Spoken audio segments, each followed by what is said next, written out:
Fetterman advisor tells reporters yelling questions at the senator-elect will not work due to stroke. Rebecca Katz, advisor to Senator-elect John Fetterman, argued on Twitter that reporters' traditional method of yelling questions at senators in the hallways will not work with the Democratic Pennsylvania politician. Her comment came following a Tuesday tweet from HuffPost senior politics reporter Igor Bobic, who mentioned that Fetterman did not respond to a question as they passed each other. Spotted in Senate basement, John Fetterman. He didn't answer when I asked if he'll be able to wear his hoodie on Senate floor, Bobic tweeted.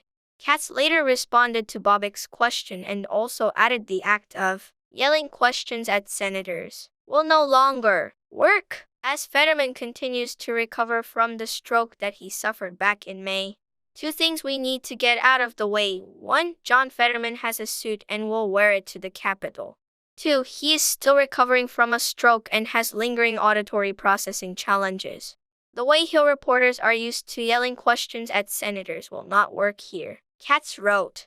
Katz's comments were later ridiculed and criticized on social media. All questions are to be written down and submitted in advance. They will be returned once his wife has had time to answer them. No way Gisela Fetterman doesn't end up on the Senate payroll. When you're doing all the work and in on the scam, you milk it for all the money possible. Town Hall. Columnist Derek Hunter tweeted, either he's a senator or he's not a senator. If he is a senator, he should be treated as a senator. Washington Examiner writer Nathan Wurtzel wrote, he can't understand what they're saying to him. Substack writer Jim Treacher tweeted. The Independent White House correspondent Andrew Feinberg joked, should we use cue cards, Love Actually style? The Spectator contributing editor Stephen Miller wrote, so are we to understand he cannot understand words being spoken to him. However, MSNBC columnist Eric Michael Garcia defended Katz's response and advised his fellow journalists to change their methods. My colleague is sick, in the Capitol press corps must be just as cognizant of this when we ask Fetterman questions in the halls, just as we are to Tammy Duckworth in her wheelchair. That doesn't mean we don't have to ask tough questions. Rather, doing so will allow us to get answers. Garcia tweeted, I'm not interested in asking Fetterman softballs. Far from it. I care about holding him accountable.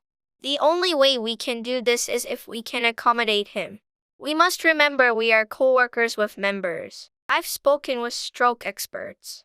They say folks can fully recover from that, but the caveat that every expert gives is that they can't fully assess a patient without details on their health records, without that information that the campaign has yet to disclose. We've asked multiple times for medical records, for interviews with someone from his medical team.